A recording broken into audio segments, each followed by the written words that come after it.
Imagine the amount of money the country had to spend in taxes to set that thing up, and she is the only one who can use it. Whew. This solidifies why Mina is her.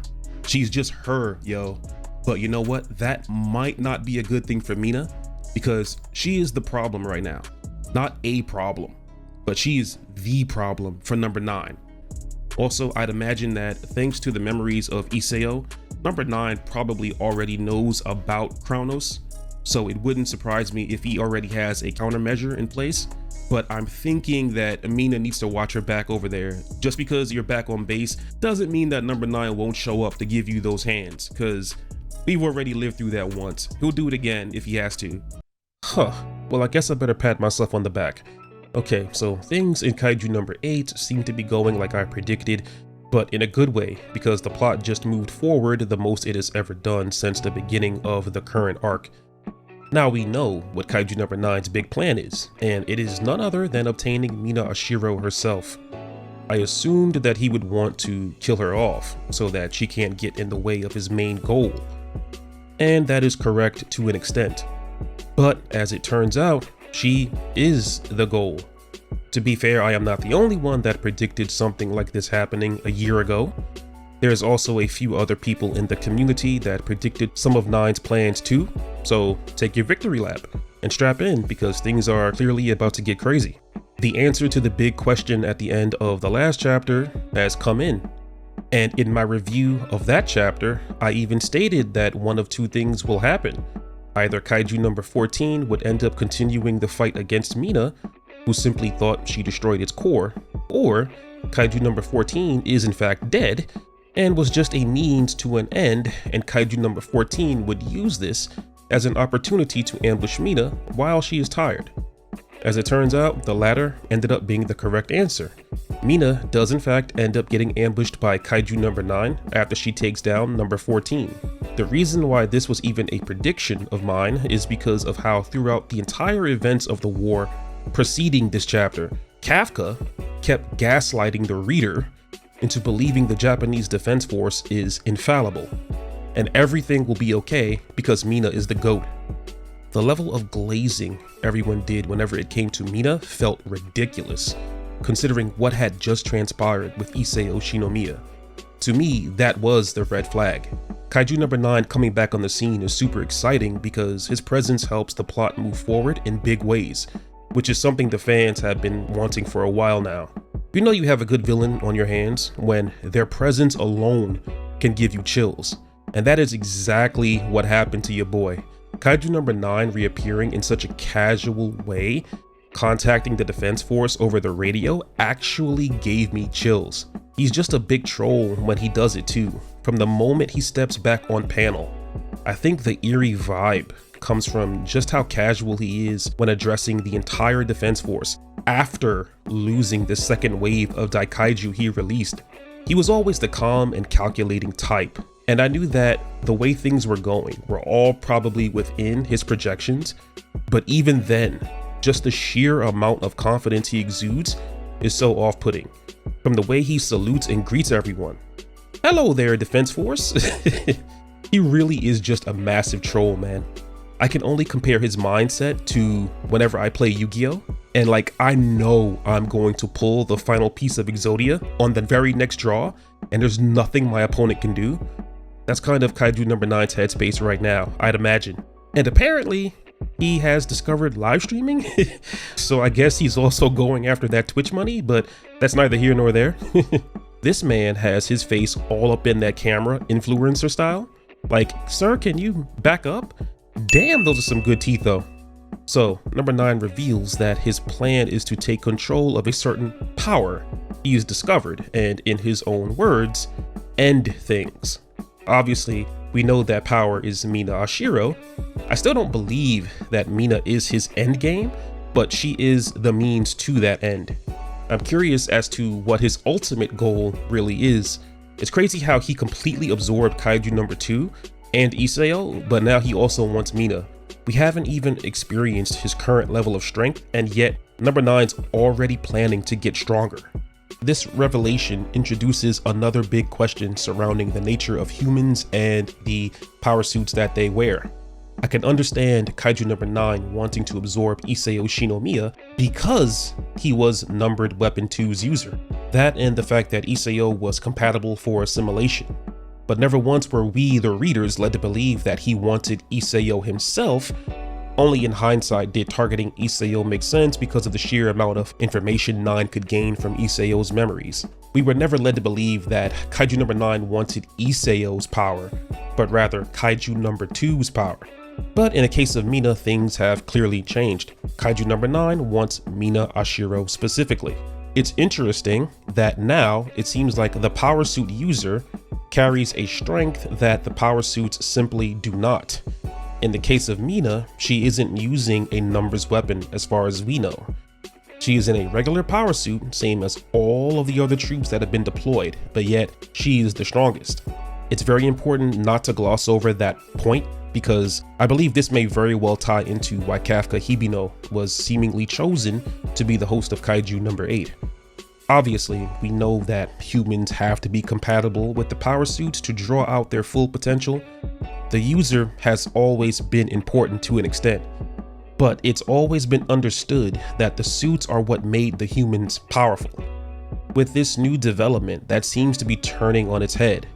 Now it appears to be the humans that are making the kaijus more powerful. This was actually hinted earlier in the story, with Captain Gen Narumi showcasing his evolved version of Kaiju number 1's foresight. The foresight ability of Kaiju number 1 evolved over time by virtue of being tied to Captain Narumi, not because he raised his release force with Numbered Weapon 1. Also, remember that Narumi has Kaiju number 1's eyes, well not eyes, but retinas surgically implanted into him, effectively making him a human kaiju hybrid. That is a bit of plot that hasn't been explored in a long time, and Matsumoto definitely needs to go back to that ASAP. There is a weird and yet interesting symbiotic relationship between humans and kaiju in this universe. Now, it appears as though humans are the key to kaiju evolution, and Kaiju number 9 is aware of that, and I am very curious to see where that topic lands. Kaiju number 9, being the 4D chess mastermind that he is, managed to outplay the defense force again, and I don't even blame them for getting got this time.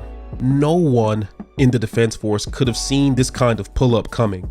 Kaiju number 9 just flipped his trap card, summons a white version of Kaiju number 14, and uses it to create a back door to the corpse of the black Kaiju number 14, leading directly to Mina, who for some reason just had to get close to check number 14's corpse. This right here, folks, is exactly why people will tell you to always double tap. I would have completely obliterated that thing from several hundred miles away before ever thinking about getting close to it. See, you can't have me be a Defense Force troop in this universe, because I'd be worse than the kaijus. I'd blow out and completely ether 2 whole city blocks just to make sure that thing was dead. So thanks to chapter 95 and this chapter, we have full-on confirmation that Mina is the strongest Defense Force member, at least in terms of overall power output. She can decimate kaiju on a vastly different level than pretty much everyone else, obviously except our protagonist Kafka. The people to previously hold this title were Isao Shinomiya and at some point his late wife Hikari Shinomiya. This next chapter, or quarter, of the war arc is called The Last Wave, and I know some people are wondering if the series is close to wrapping up. And my honest answer is, it could be, never say never, but I don't think so, because regardless of the sales dropping a bit, the manga is still selling incredibly well, especially after going so long without an anime to give it that extra bit of notoriety. And that's not even mentioning all of the plot threads that we haven't even begun to get answers for, most of which they can't answer in these next few chapters without Matsumoto bull rushing his way through the writing to do so. To prove my point, I'll even go down a list of 8 things that we still need clarification for in the story. Number 1, what is Kaiju number 8 exactly, and why did it choose Kafka Hibino as its host? Number 2, there is the issue of Kaiju number 8 beginning to take over Kafka's body slowly bit by bit, similar to Ichigo's hollowification in Bleach. Number 3, who or what was the samurai ghost that Kafka saw during his visit with Hoshina at Ryune Shrine. Number 4. Where are the other kaiju that number 9 created? There are at least 3 more daikaiju that he created, but now the king himself is moving on the board. That could potentially mean that the other daikaiju that he created are fail-safes that could continue to carry out his plans in the event of his untimely demise. Number 5. Where is Reno? Like, that's literally it. We simply need to know what Reno has been up to. I mean, I assumed he might step in to deal with kaiju number 9 attacking Mina at some point soon, but we'll see. Number 6. There is the nature of Hikari Shinomiya's death fighting kaiju number 6.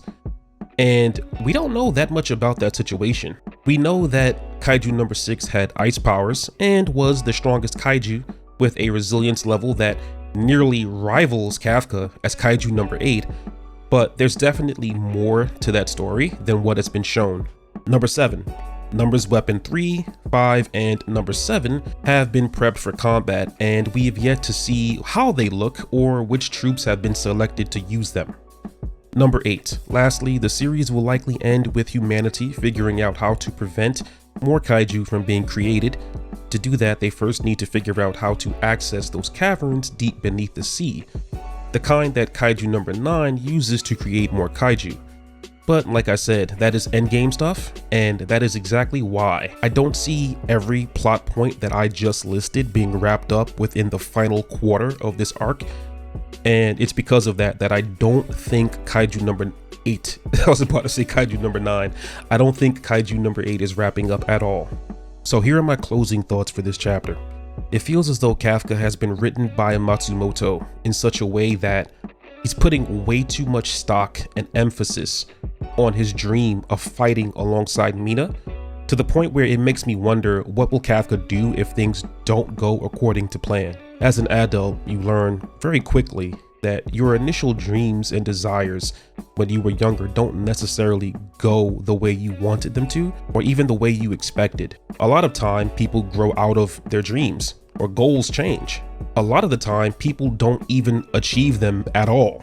Basically, what I'm saying is that it wouldn't surprise me if kaiju number 9 manages to defeat Mina and take her power, leaving Kafka with no goal or purpose, possibly even returning him to his listless life.